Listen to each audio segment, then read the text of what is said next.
तो 15 फरवरी को यानी वैलेंटाइंस डे के दिन मार्वल स्टूडियो ने इस साल की अपनी पहली लाइव एक्शन मूवी को रिलीज कर दिया है। एंड इस मूवी का नाम है captain America brave new world, जो कि एमसीयू में कैप्टन अमेरिका फ्रेंचाइजी की चौथी मूवी है। और अगर बात करें इस मूवी की स्पेशलिटी को, तो इस मूवी की खास बात यह है कि इस मूवी के अंदर हमें कैप्टन अमेरिका के साथ साथ कई सारे अलग अलग हल्क भी दिखे, यानी कि रेड हल्क और लीडर, और इन जैसे हल्क कैरेक्टर्स की वजह से ये मूवी काफी बढ़िया है। सो इसलिए आज आप इस वीडियो को पूरा एंड तक जरूर देखना, क्योंकि आज की इस वीडियो में मैं इसी कैप्टन अमेरिका के ब्रेव न्यू वर्ल्ड की पूरी स्टोरी को आप सभी के लिए एक्सप्लेन करने वाला हूँ। सो इसी बात पर वीडियो को लाइक कर देना, और जिन्होंने चैनल को सब्सक्राइब नहीं करा है वह जल्दी से चैनल को सब्सक्राइब कर लेना, और सब्सक्राइब बटन के बगल के बेल आइकन को भी ऑल पर सेट कर लेना, ताकि आप हमारे चैनल की सारी रिलेटेड से वीडियो को सबसे पहले देख सके। सो आइए अब हम बिना किसी देरी के आज की इस कमाल की वीडियो को स्टार्ट करते हैं।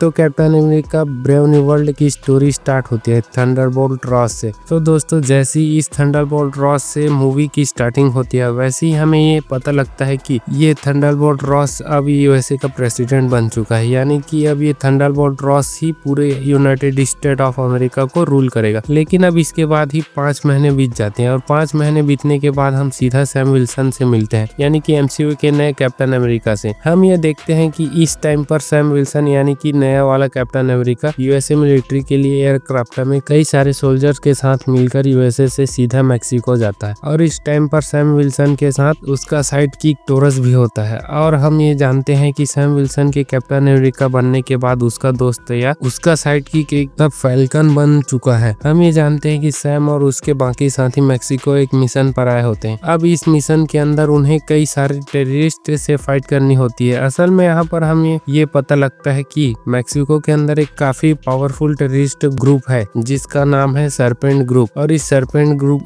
ने इस टाइम पर जापान के एक खास चीज की चोरी कर लिया है। और जापान की वो खास चीज है इस टाइम पर एक कंटेनर के अंदर होता है, जो कंटेनर इस सरपेंट ग्रुप के बॉस के पास होता है। और इस सरपेंट ग्रुप का बॉस होता है साइडवाइंडर। और अब क्योंकि यूएसए और जापान दोनों फ्रेंडली कंट्रीज हैं, इसलिए जापान की इस खास चीज को वापस लाने का जिम्मा यूएसए ने उठाया है, जिस वजह से सैम विल्सन और यूएसए मिलिट्री के ऑफिसर्स यहाँ पर ये कंटेनर लेने आए हैं। अब यहाँ पर पहुंचने के बाद ही हम सैम विल्सन और टोरस दोनों मिलकर इस ग्रुप के अड्डे में घुसते हैं, जिसके बाद ही सैम विल्सन की यहाँ सारे टेररिस्ट से फाइट होती है। इस फाइट के अंदर हम ये देखते हैं कि सैम विल्सन कैप्टन अमेरिका की शील्ड का इस्तेमाल करना काफी बढ़िया से सीख जाता है। साथ ही साथ हम ये यहाँ पर फैल्कन के नए वाले सूट को देखते हैं, जिस सूट के जो विंग्स होते हैं वो वाइब्रेनियम के बने होते हैं। और इस वाइब्रेनियम से बनी इन स्ट्रॉन्ग विंग को यूज करके सैम विल्सन बड़े आराम से इन सारे टेररिस्टों को पीट देता है। और साथ ही साथ हमें इस बात का भी पता लगता है कि सैम विल्सन के जो वाइब्रेनियम से बने विंग्स हैं वो उसे वकांडा कंट्री ने एज ए गिफ्ट के रूप में दिया होता है। क्योंकि दोस्तों, हम इस बात को जानते हैं कि एवेंजर्स इन्फिनिटी वॉर के अंदर सैम विल्सन ने भी वकांडा में रहकर वकांडा के लिए फाइट की थी। अब इसके बाद ही सैम विल्सन यहाँ के सारे गुंडों को पीटने के बाद इन सब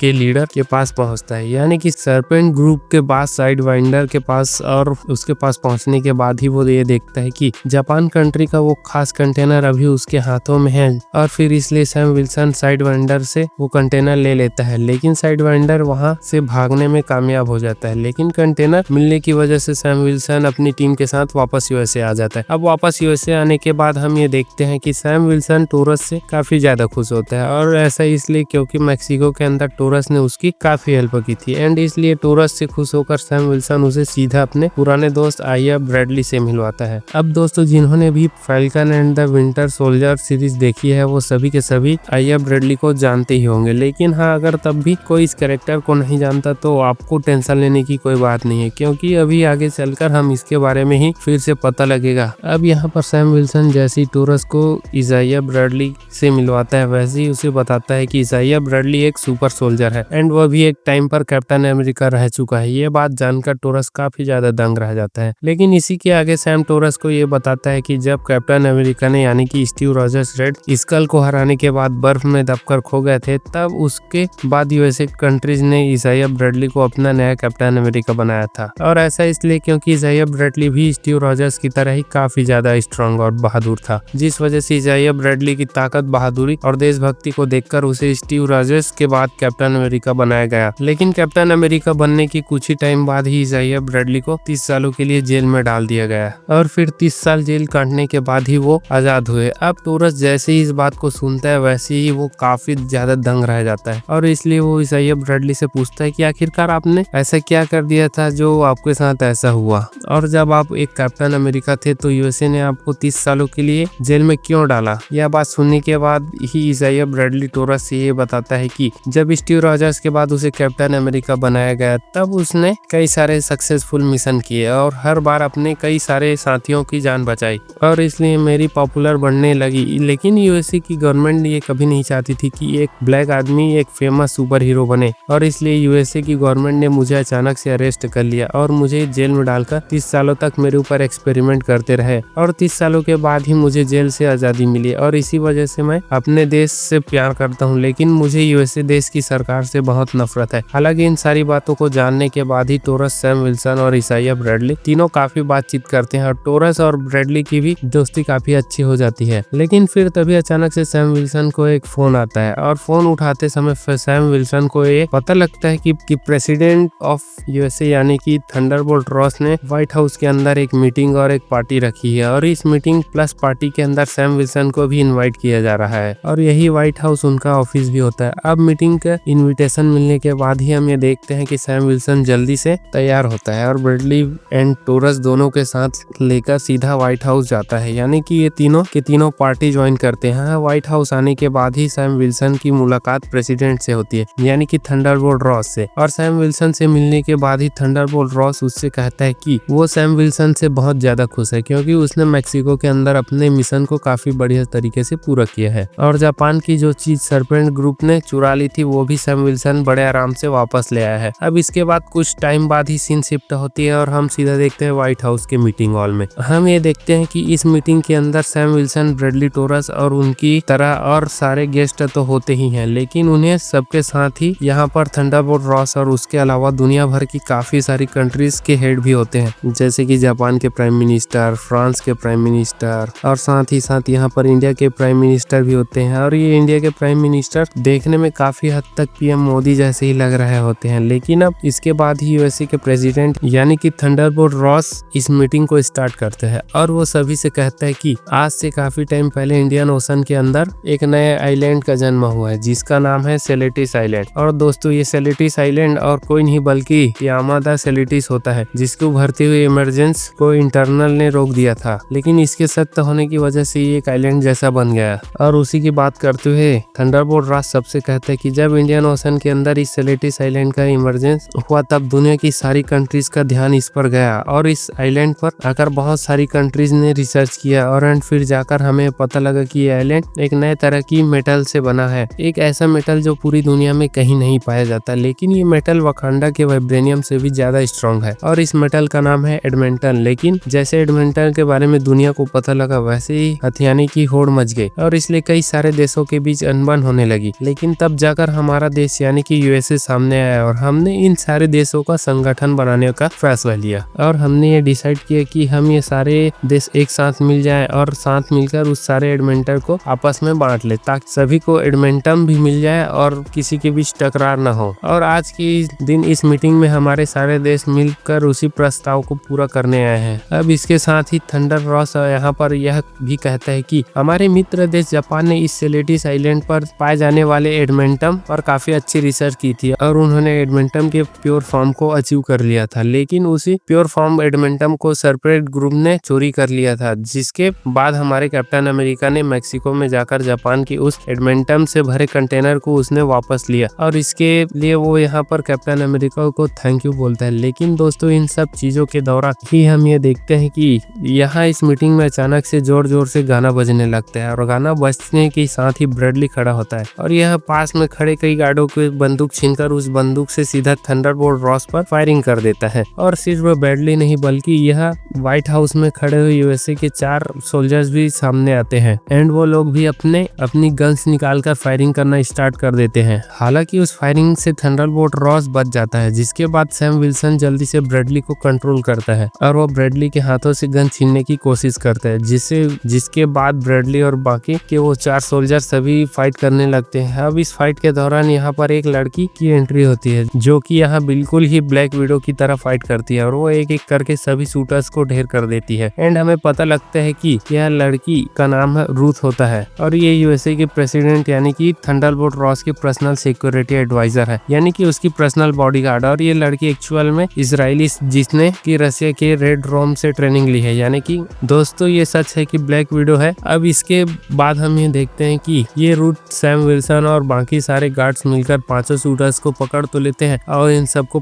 पकड़े जाने के बाद ही सैम सीधा ब्रैडली के पास आता है एंड वो उससे पूछता है कि आखिर यार उसने ऐसा क्यों किया और ऐसी क्या वजह थी जिस वजह से ब्रैडली ने सीधा यूएसए के प्रेसिडेंट को ही टारगेट कर दिया। बट दोस्तों सैम विल्सन ने ऐसा पूछने पर ही हम देखते हैं कि ब्रैडली को इस बारे में कुछ भी याद नहीं होता है और इसलिए वो सैम विल्सन से कहती कि मैंने कुछ भी नहीं किया है और तुम जो कह रहे हो वो वैसा मुझे कुछ भी याद नहीं है। और दोस्तों जिस तरह से बक्की बास विंटर सोल्जर बनकर जो भी कांड करता है वो उसे याद नहीं रहता, बिल्कुल वैसा ही यहाँ पर ब्रैडली को देखकर भी लगता है, क्योंकि यहाँ पर इसे वो थंडरबोल्ट रॉस के ऊपर की जाने वाली फायरिंग के बारे में कुछ भी याद नहीं होता। लेकिन अब क्योंकि इसे काफी बड़ा जुर्म किया होता है इसलिए ब्रैडली को अरेस्ट करके सीधा जेल में डाल दिया जाता है। बट उसके जेल में जाने के बाद ही हम सैम विल्सन उससे मिलने आता है और वह ब्रैडली से कहते कि मैं जानता हूँ कि तुम ऐसे बिल्कुल भी नहीं हो और तुम यूएसए के प्रेसिडेंट को कभी भी गोली नहीं मत चलाओगे और इसलिए मैं तुमसे वादा करता हूँ कि मैं इस बारे में जानकर रहूंगा कि ये सब किसने करवाया है और फिर उसके बाद मैं बहुत ही जल्द तुम्हें जेल से बाहर निकाल लूंगा। अब सैम विल्सन को भी ये बात पता थी कि ब्रैडली निर्दोष है और हो ना हो प्रेसिडेंट पर होने वाले हमले के पीछे कोई और फिर इसलिए सैम विल्सन सीधा टोरस से मिलता है एंड उसके साथ मिलकर उस मीटिंग की पूरी सीसीटीवी की फुटेज देखता है और इस फुटेज में उन दोनों को काफी सारी अजीब चीजें दिखती है। जैसे कि सबसे पहले वो लोग ये देखते हैं कि मीटिंग में जब ब्रैडली अपना फोन यूज कर रहा था तब अचानक से उसका फोन व्हाइट कलर में ब्लिंक होने लगा था और ऐसे ही से चीज उन सोल्जर के साथ भी हुई थी जिन्होंने कि ब्रैडली के साथ मिलकर फायरिंग की थी। साथ ही साथ वो लोग वहां पर ये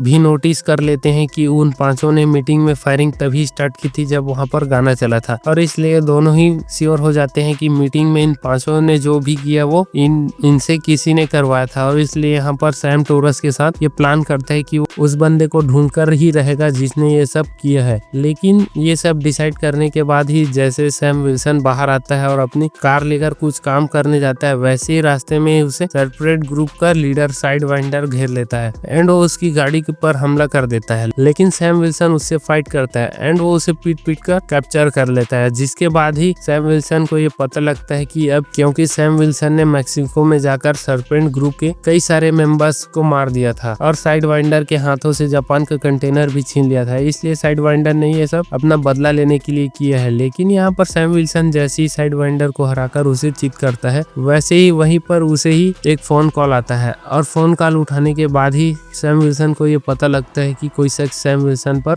नजर रख रहा है, क्योंकि वो आदमी सैम विल्सन के फोन पर ये कहता है कि तुमने इसे तो यहाँ पर हरा दिया है लेकिन अब आगे जो होने वाला है तुम उसमें से किसी भी चीज को रोक नहीं सकते हो। और फिर ये बोलकर वो आदमी फोन काट देता है। इस फोन को काटने के बाद जल्दी से टोरस के पास आता है और वो टोरस से बोलकर इस फोन को कॉल को ट्रेस करवाता है, जिसके बाद जाकर उन्हें पता लगता है कि यह कॉल उन्हें एक पुराने गवर्नमेंट फैसिलिटी से आई है, जो गवर्नमेंट फैसिलिटी एक दूर वीराने जंगल में है। लेकिन सैम और टोरस बिल्कुल भी टाइम वेस्ट नहीं करते एंड वो जल्दी से जाकर सीधा उस गवर्नमेंट फैसिलिटी में जाते हैं। वहां पहुंचने के बाद उन दोनों को ये पता लगता है कि ये गवर्नमेंट फैसिलिटी सिर्फ एक दिखावे है, क्योंकि एक्चुअल में ये एक रिसर्च एरिया है जहां पर थंडरबोल्ट रॉस इलीगल एक्सपेरिमेंट करवाता है और ये एक्सपेरिमेंट वो तब से करवाता आ रहा है जब वो आर्मी के अंदर जनरल था। लेकिन अब यहाँ पर सैम और टोरस उसको जैसी ये सारी बातें पता लगता है वैसे उन सब के सामने नए कैरेक्टर की एंट्री होती है और ये कैरेक्टर का होता है सैमुअल स्टंट यानी कि द लीडर। अब द लीडर को देखकर सैम विल्सन और टोरस दोनों काफी दंग रह जाते हैं, क्योंकि ऑफ कोर्स द लीडर भी हल्क की तरह पूरा ग्रीन था और उसके सर का भेजा फ्राई हो चुका था। यहाँ पर लीडर को देखकर सैम उससे पूछता है कि आखिरकार तुम कौन हो और आखिरकार तुम ये सारी चीजें क्यों करवा रहे हो। और हाँ, ये मैं भी जानता हूँ कि हो न हो प्रेसिडेंट पर होने वाले हमले तुम्हारा हाथ जरूर है। अब सैम की सारी बातें सुनकर लीडर उससे कहता है कि एक्चुअल में मेरा नाम सैमुअल स्टंट है और मैं एक साइंटिस्ट हुआ करता था, लेकिन जब एक बार ब्रूस बैनर ने मेरे पास आकर मदद मांगी तब उसकी मदद करने के दौरान उसका गामा रेडिएशन वाला ब्लड मेरे सर पे गिर गया और वह मेरे सर के जख्म के जरिए सीधा मेरी बॉडी में आ गया, जिस वजह से मैं ऐसा बन गया। हालांकि ऐसा होने से मेरा चेहरा और मेरी बॉडी तो खराब हो गई, लेकिन उस वजह से मेरा दिमाग बहुत ज्यादा एडवांस हो गया और मैं बहुत ही ज्यादा स्मार्ट और इंटेलिजेंट बन गया। लेकिन जैसे ही मेरे बारे में थंडरबोल्ट रॉस को ये पता लगा, वैसे ही उसने मुझे कैप्चर कर लिया और उसने मेरे ऊपर कई सारे एक्सपेरिमेंट किए और उस दौरान मैं उससे कहता रह गया कि वो मुझे आजाद कर दे। लेकिन तब उसने मुझसे ये कहा कि ये सारे काम यूएसए की गवर्नमेंट करवा रही है और इसलिए वो चाहकर भी मुझे छोड़ नहीं सकता है। लेकिन हाँ, उसने मुझे छोड़ने का वादा किया है। जिस दिन वो यूएसए का प्रेसिडेंट बनेगा उसी दिन वो मुझे आजाद कर देगा। लेकिन प्रेसिडेंट बनने के बाद भी उसने मुझे कभी आजाद नहीं किया और वो लगातार मेरे ऊपर एक्सपेरिमेंट करवाता ही रहा और इसलिए जो मेरे ऊपर एक्सपेरिमेंट कर रहा था मैंने उसे जान से मार दिया। और फिर मैंने ये डिसाइड किया कि थंडरबोल्ट रॉस का असली चेहरा दुनिया के सामने लेकर आऊंगा, ताकि पूरी दुनिया को ये पता चल सके कि थंडरबोल्ट रॉस असलियत में कैसा इंसान है। और फिर इसी तरीके से मैं थंडरबोल्ट रॉस से अपना बदला लूंगा। और फिर ऐसा करने के लिए मैंने साइड वाइंडर को एक कॉन्ट्रैक्ट दिया कि वो जापान के कंटेनर की चोरी कर ले। और ऐसा करने के लिए मैंने साइड वाइंडर को सीआई के अकाउंट में पैसे भेजे, ताकि जब जापान को इसके बारे में पता लगे तब जापान ये समझ सके कि ये सारी चीजें थंडरबोल्ट रॉस करवाई है। अब दोस्तों मैं आपको बता दूं कि यहाँ पर लीडर ने जिस सीआई का नाम लिया है वो सीआई यूएसए की एजेंसी का नाम है,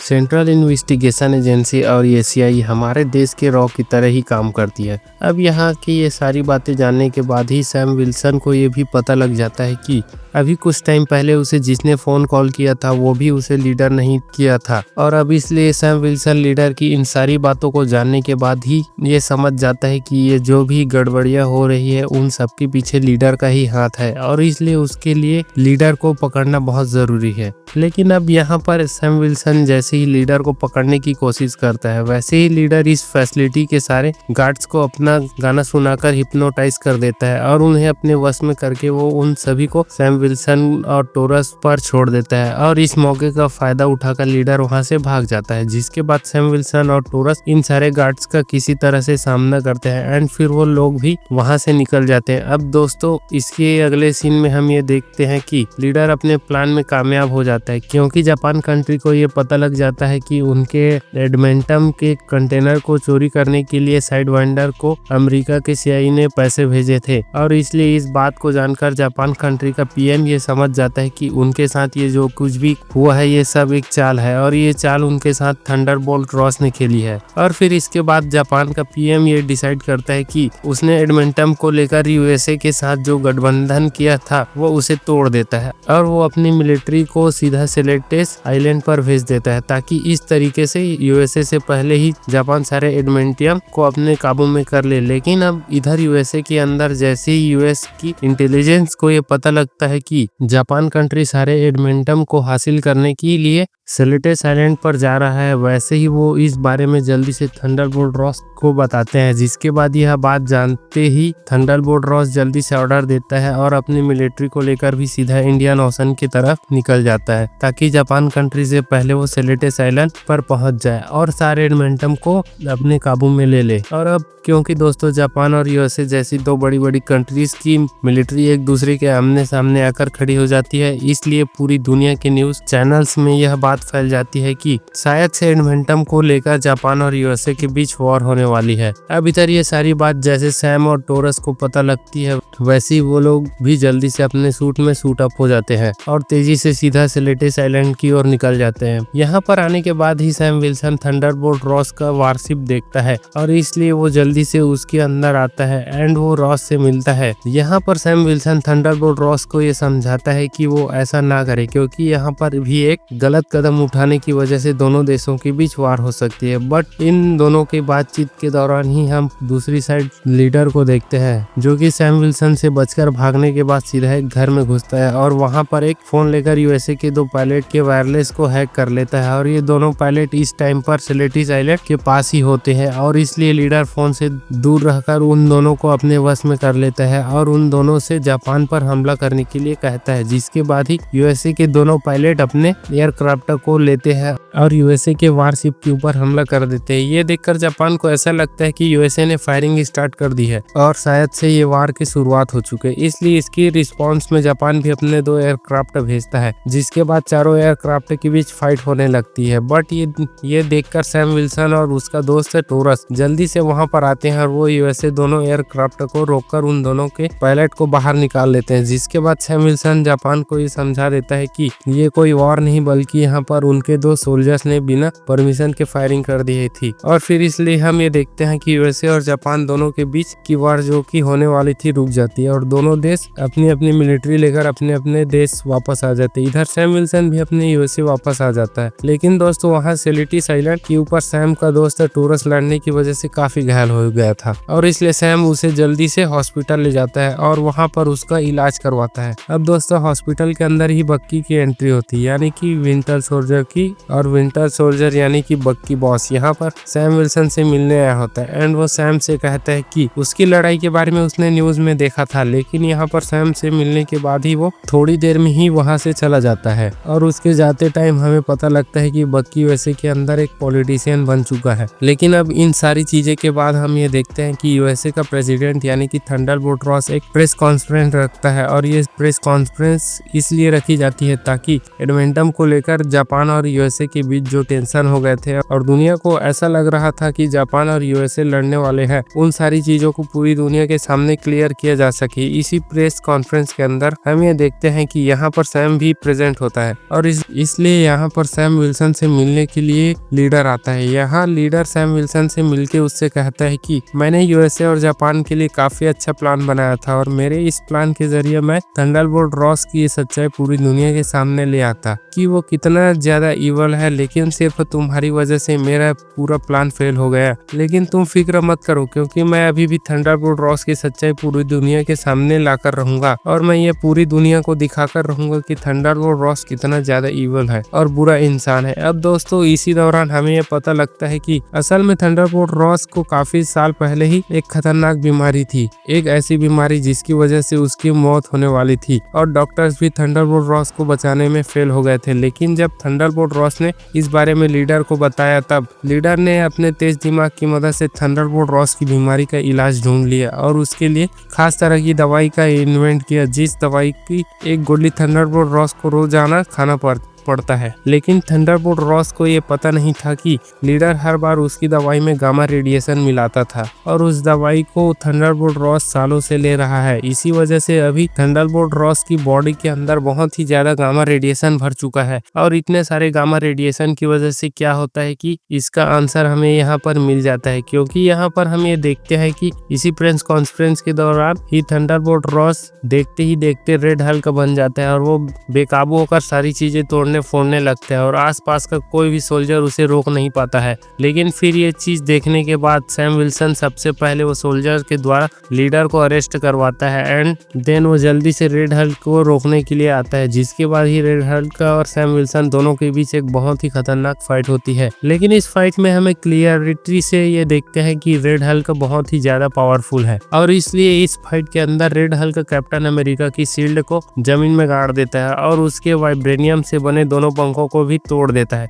जिस वजह से सैम विल्सन निहत्था हो जाता है। लेकिन तब उसके बाद ही वो थंडरबोल्ट रॉस को रोकने के लिए उसके सामने उसकी बेटी रोज का नाम लेता है और वो थंडरबोल्ट रॉस से कहता है कि वो ऐसा इंसान नहीं था जो कि दूसरों को नुकसान पहुंचाए। साथ ही साथ वो उसे ये भी कहता है कि उसे अपनी बेटी थंडरबोल्ट रॉस के लिए शांत होना ही पड़ेगा। और फिर दोस्तों हम ये देखते हैं कि उसकी बेटी रॉस का नाम सुन के थंडरबोल्ट रॉस भी कुछ ही टाइम में शांत हो जाता है और फिर से इंसानी रूप में आ जाता है। लेकिन फिर इसके बाद ही थंडरबोल्ट रॉस को अपने अरेस्ट कर लिया जाता है और फिर उसे उसी जेल में अंदर डाल दिया जाता है, जिस जेल के अंदर कैप्टन अमेरिका सिविल वॉर में एंटमैन, फैल्कन, वांडा और होकाई को डाला गया था। लेकिन फिर कई दिन बीतने के बाद सैम विल्सन इस जेल में रॉस की बेटी के साथ आता है और वो इस जेल के अंदर बेटी रॉस को उसके फादर थंडरबोल्ट रॉस से मिलवाता है, जिसके बाद थंडरबोल्ट रॉस को अपनी बेटी रॉस से मिलके काफी खुशी होती है। इसके साथ ही अब क्योंकि सैम विल्सन ने साबित कर दिया था कि थंडरबोल्ट रॉस पर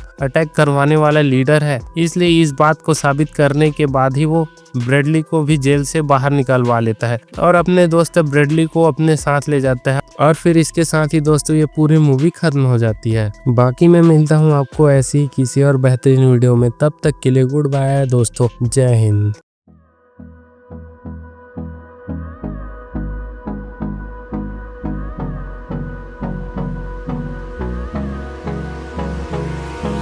Hold me close till I get up. Time is barely on our side.